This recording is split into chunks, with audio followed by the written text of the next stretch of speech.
Okay, we are back once more to the wheel.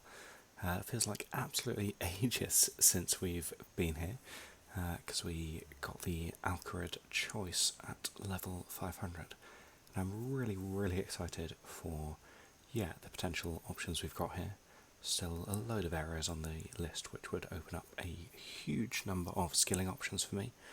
Particular standouts, I guess, stuff like Demonheim unlocking Dungeoneering, Varrock unlocking Archaeology, somewhere like Lumbridge, as we discussed earlier, kind of opens up a huge number of skilling options. Southern Desert, of course, lets me actually get to Menethos.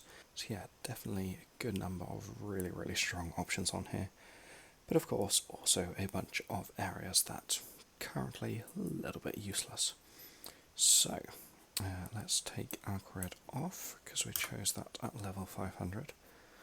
And then let's give it a spin and see what happens.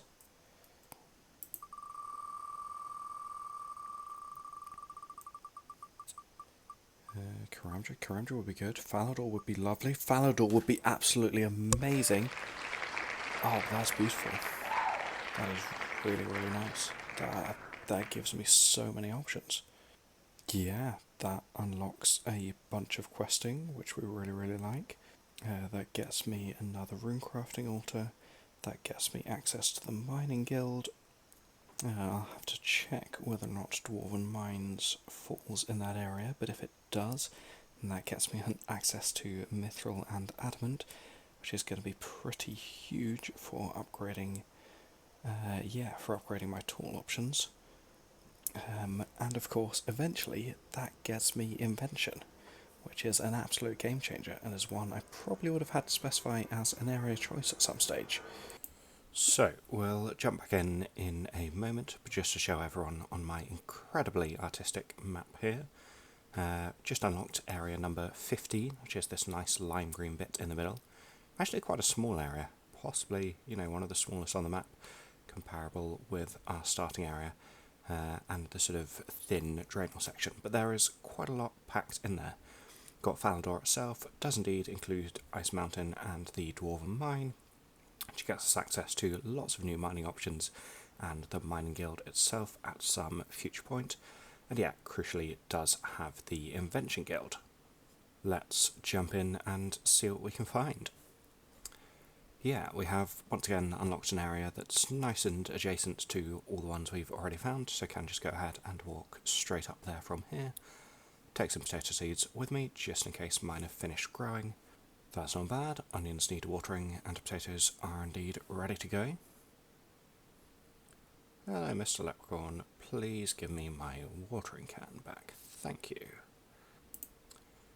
Shout out to this guy, big unlock. Speaking of big unlocks though, that is farming level 7. I can now grow cabbages. Right, fill up the watering can just to be nice to future Rusty, and then we're good to go.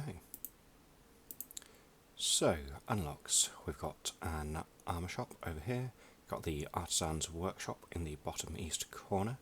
Going to be doing a lot of smithing training there in the future, which will be very nice to have. We've got, of course, the entrance to the Mining Guild.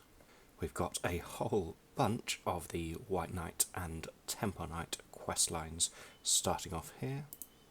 And of course, in the castle itself, we have Knight Sword, though I think that needs Varrock access, so I can't do that quite yet.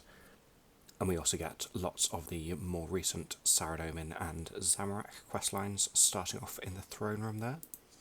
We have got Doric and Boric for What's Mine Is Yours and all the subsequent mini-quests. Again, won't be able to do that just yet, as it does require heading to a couple of the mines south of Varrock. But as and when we unlock that, that will be a nice source of some bonus mining and smithing experience. We've got access to our second divination spot, so we won't be stuck on pale wisps forever. Admittedly, these ones are only level 10, so not that much better, but it's still progress of a sort. We have the Invention Guild. No, we don't have the... That's not the Invention Guild, that's Virago. We have Virago. We have another boss unlocked. Oh, yeah. Not going to be doing that for a while, but still, nice to have. Another 2 bosses, actually, if we count the giant mole, which might be slightly more achievable. And there we go, that is the Invention Guild, the big unlock for this area, which will be quite a lot of levelling away, but when we get there, it's going to be absolutely game-changing. And we have the Dwarven Mine, which I'm just going to head straight down into now, which is going to be pretty huge for taking my mining and smithing training to the next level. I'm going to head up and grab a mithril pickaxe from the store, so I can use it but not quite make it yet. I do also have the living rock cabins here if I ever want that as a training area, which I almost certainly don't, but oh well. Hello Nermoth, do you have a pickaxe for me? You do. Oh my goodness, that's so much of my coin stack. That's terrifying. Right then, mining. We've got some tin and copper down here, which isn't super exciting. Got another coal mining location, which is probably slightly more convenient than the one south of Tavaly. And I'm out of run energy, how nice. Got some luminite, got some iron. Do we not have mithril here? I sort of thought we had mithril. Luminite is lovely, but we sort of came here for the mithril. Is it all in there? Rune, orichalcite.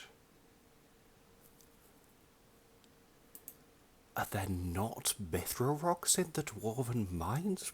What is this? Oh. Oh, it's only in the resource dungeon. So, I somehow need to get up to 15 dungeoneering. Okay. That would have been good to know before I dumped all my lamps from Violet is Blue into Herblore. Okay, that's fine. We will have to work out a way around that.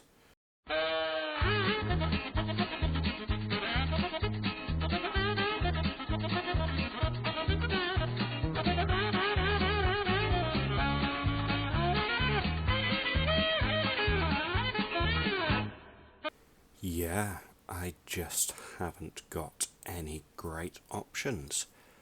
I guess we're going to need a run of daily challenges. And maybe the next reward book from Troll Invasion. Anyway, parking that problem for the time being, I was in the middle of doing some God Banner tasks. Need some bronze swords for the next one, so let's go and hunt some copper and tin. Can at least get that from the Dwarven Mine. And while we're here, we should totally actually unlock the lodestone. That is what we came up here for. There we go, lodestone unlocked. Let's head back to the mines. Also, there is a Guthixian cache opening in 9 minutes' time, which this time I am not going to miss, because I want those divination levels. I can't get over to that rune crafting altar, by the way. That is over in the next area, Barbarian Village and Edgeville, but I can get up to the Mind Altar up north. There we go, that is level 34 mining. That mining level did give me access to rubies in the Alcred Quarry, which is quite nice to have. Can't cut them quite yet, but I'm really not far off. So at some point that will be a pretty nice crafting training option. That is very much not dungeoneering experience, but that has more than doubled my current coin stack, and that is a smithing level, which we'll take.